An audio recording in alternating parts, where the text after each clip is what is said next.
Hiya, thank you for joining today. Today we're going to tackle a very quick question which is from Steve Stockton. And that question is, do your neighbours know about Juliette? So I touched on this very briefly once or twice before, and I talked about certain events and incidents that have happened in my life and the way those things have panned out in, let's say, being seen or the risk of being seen by neighbours, etc. So um, currently, my neighbours do not know about Juliette simply by name. So that's probably the easiest way of explaining this in a very quick way.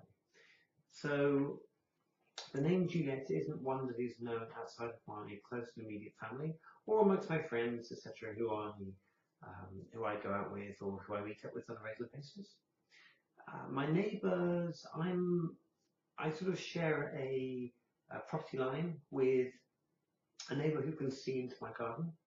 So all of my garden's at the front of the property, and my neighbour can see into my garden, which means that essentially, if I walk around outside of my garden, I can be seen by my neighbour. If I drive my car down the drive, I can be seen by my neighbour. And there has been a couple of times where I've come back from an event. I drove back from Brighton dressed several years ago, and I arrived back to find that my neighbour was gardening, and I was stuck in the car, pulled up, and I had to sort of scoot out and try and get into the house. And this was back when I was, let's say, less open about things as I am today. And I was sort of scurrying back into the house, and she had a really good look. So I could see her sort of looking around the wall, and she was having a really good old look to, I guess, trying to understand what it was she was seeing. She recognised the car. That's one of the big problems, is anyone can recognise the car. And so she saw that. Now, I have no idea whatsoever what she thought. We never spoke of it. We have spoken since. She's never seen, as far as I'm aware, she's never seen Juliette again, although I've done nothing to hide it. So if I'm going out in the daytime, or if I'm going out in, let's say, a summer's evening where it's still light, I will quite happily wander down the drive, get in the car and drive off. This has some level of risks because although I live on a sort of quiet country lane, my neighbours can, or let's say friends of people who live in the village, could easily see my car, recognise the car, they know my driveway obviously, and wonder, who is that driving the car?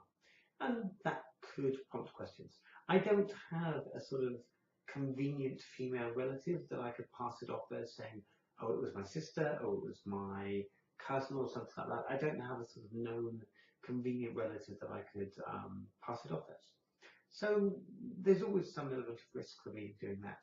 But what I'll say about neighbour is she's never really spoken to me about it. I've heard nothing from her about it. It's quite possible that she had no idea it was me. It is possible that she simply has no idea it's me. Now, having said that, we have a pond in our garden which is shared between bits that I own and bits that my neighbour owns. And we have in the past had to get in the pond and sort of clean it out and do all sorts of stuff. And I know that my neighbour has seen me wearing shorts, for example, and will know that I have quite, or have very hair-free legs.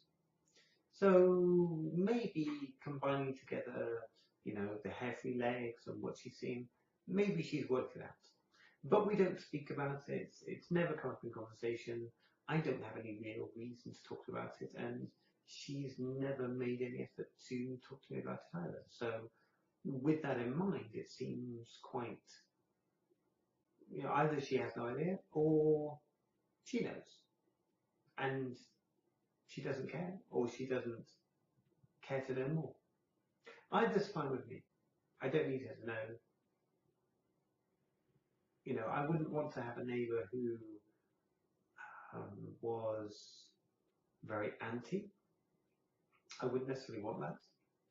But at the same time, I'm quite happy having a neighbour who simply sort of keeps themselves, and we live our lives, they live their lives, and you know that's nice. We politely wave, we say goodbye, we occasionally work on things, you know, plans for um, trees and stuff that are between the two properties. You know, we do that kind of stuff. Nice neighbourly things, but nothing too close. Anyway, that answers my question. I don't live in a sort of terrace housing situation, so I don't have to deal with overlooking neighbours particularly. They have just built some new houses in the field opposite ours, opposite our driveway. So when they're occupied, that's going to make it interesting. So instead of pulling out of my driveway directly facing fields, I'm now pulling out of my driveway directly facing a house. And that may make for interesting conversations at some point with the owners whenever they come to sell it. Or let's say whenever this new build gets sold and has a new owner to move into it. But we'll see about that. Anyway, thank you for the question, Steve. I hope that answers your question. I don't have to deal with this as a particular problem, but I would say I'm 80% sure my neighbour knows. But I only have one neighbour to worry about, so there we go. Anyway, thank you for the question. Hope that was of some interest. If anyone wants to ask me other questions, please let me know in the comments down below. I'll endeavour to get around to answering them through videos whenever I'm able to. This was taking me a bit of a while to get to. And yeah, it's always fun answering these things, just sort of throwing a little bit more out there and talking a little bit more about what's going on. And I really do enjoy the interactions and comments and finding out from people what their thoughts are as well. It's really good to do that. So thanks all for your time today. Look forward to talking to you again soon. And as ever, bye! Bye!